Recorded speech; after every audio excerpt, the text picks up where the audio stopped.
In the middle of the Great Depression, the federal government created nearly 100 subsistence homestead communities in an effort to help low-income workers supplement their earnings with produce from small farms. One of the most successful communities was Dalworthington Gardens, located between Dallas and Fort Worth. They were calling this the poor farm. We didn't know about it. We didn't know we were poor. There just seemed to be no hope, and now there was. I realized what they went through and how little money they got by on.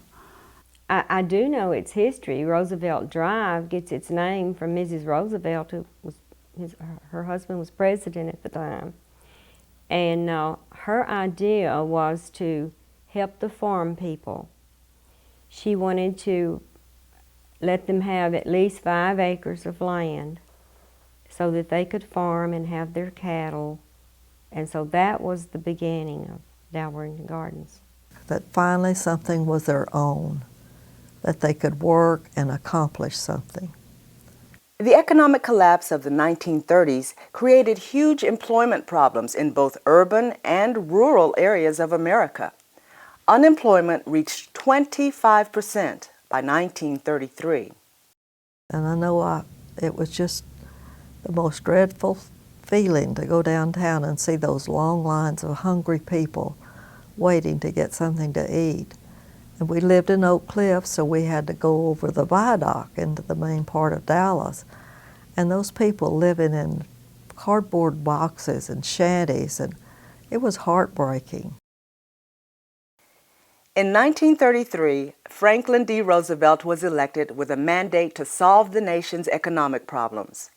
One effort, proposed by Eleanor Roosevelt, was to create planned communities of subsistence farmers.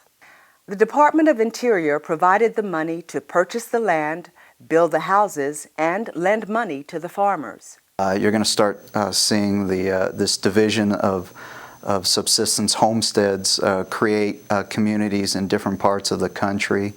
Texas will end up having 5. Dalworthington Gardens is going to be one.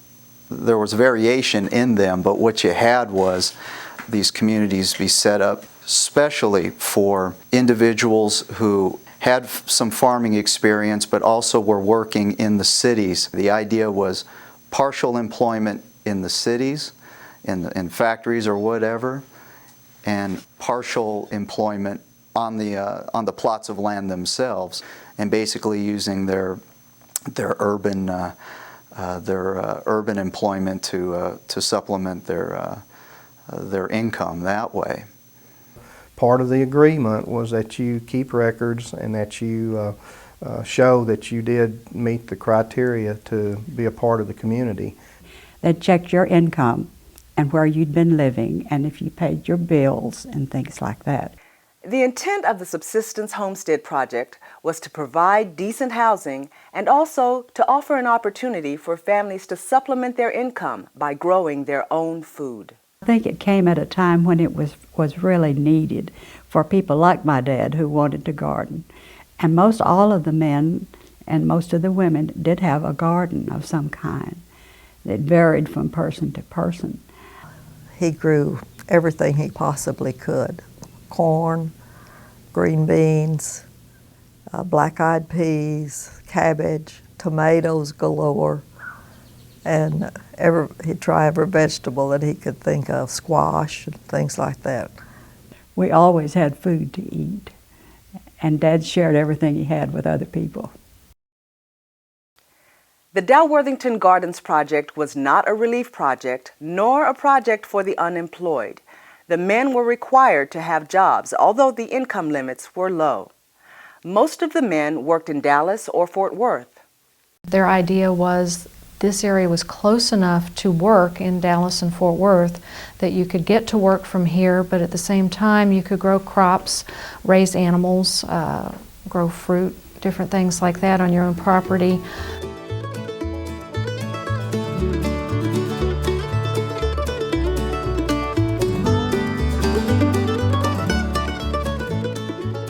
He considered himself very, very fortunate that he did have a job and a steady income. Sinclair Refining Company combined the one big office they had in Tulsa, Oklahoma, and one in Houston, and brought it all to Fort Worth. And so Dad was in the credit department, and that's why we came to Fort Worth. During the Depression, they closed many offices in the different areas, and they closed the Big Spring office. He moved to one of the main offices in Dallas. He worked in Fort Worth at Ellison's Furniture Company, and for many years until he went into the service. Although the families had jobs and income, they were not eligible for loans from commercial banks, so the government provided the financing. The financing of this was extremely low interest rate note that they were able to get from the government, and very nominal amount to be paid monthly. And it was affordable, and you know, that's something that they could afford on his wages back then, which was very little compared to nowadays. It was a 40-year loan, and he didn't miss a payment, and he was so happy about that. The government constructed the houses using plans developed by a Dallas architect. They were small but sturdy and comfortable. It was a frame house, long, what do they call them, shotgun houses now? Anyway, had a little tiny front porch, a small back porch, had 2 bedrooms, 1 bath, a kitchen area and a living room and a small dining room area. That was it. The rooms weren't very large, but we thought it was a nice size house. It was for us. And then a detached garage is what it was. It was all very simply done. It had wallpaper on the walls, and I don't know how much insulation was in the attic because it was kind of cold. It was difficult for some families to move to a brand new community, but for many it offered the only chance they would ever have to own their own home. And my very first memory was, where are we and why are we here? My mother was most unhappy. She didn't want to come out this far, but Dad says we need to do that. My dad wanted this place so badly and was so happy over it. Well, it was contagious, so the whole family was excited that we were going to have our own house. We had never owned a home. We had always rented. The plan was to become self-sufficient through agriculture. Some of the families had experience. Others had to learn how to run small farms. Some of the experiences were memorable. He had never had a farm, worked on a farm, and later we had a pig. He never had butchered a pig, but he had a book. So he held the book in one hand and the knife in the other, and he had some men to help him, and by the time that all ended, why, the book was so bloody he couldn't read it anymore. And he'd call the county agents and talk to them and ask them how to do it. He learned how to fertilize, he learned how to he had hotbeds in the early spring, starting small, of vegetables growing, then he'd transplant them out in the garden. At first he had a horse that he would use to plow with, but later he got a little Ford tractor. We did work part of the property and plant crops, and we did this not having a tractor but having a mule, and his name was Rhodey, and I remember riding on him, and my dad would operate the implement behind the mule, and we had, I believe it was a 4-acre tract, and probably at least a good acre was in cultivation, and but that's one of the earliest memories that I have on living in the gardens. So my Aunt Florence would come up in the summertime and bring the children, and we did help some. We would help shell the peas or whatever was coming along, and the butter beans were very hard to shell. We didn't like those. But then she and her sister would preserve everything they could get their hands on, and then she would take half of it back to Houston with her. But he would always hire some of us kids in the area to pick black-eyed peas. And we had a tow sack. We were to bring our own tow sack, and we would start at sunup, and I got a penny a pound. Oh, yeah, he grew everything. He grew squash and turnips and turnip greens and, you know, everything that grows in the garden. Okra and peas, and he had a big garden there, and he grew everything. And he just sold it right there in his front yard. One of the key elements to the success of the project was to create a sense of community. The vital center of Dalworthington Garden's social life was the community building. It was just called the community house. That's where they held the elections, that's where they held the board meetings to make decisions about the things for Dalworthington Gardens.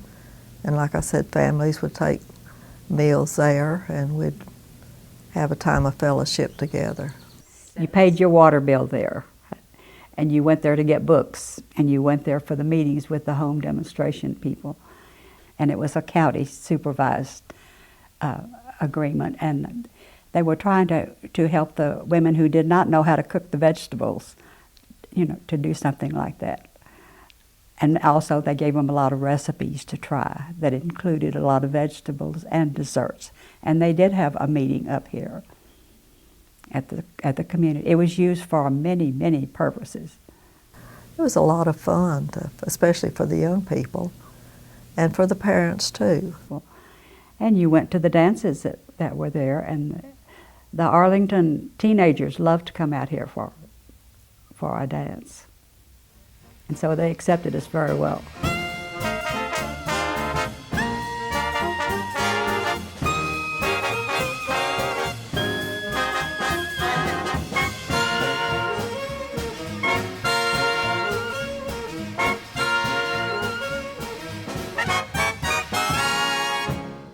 Mrs. Roosevelt, it was really her idea to start these communities to try to help people to have a home of their own and own some land.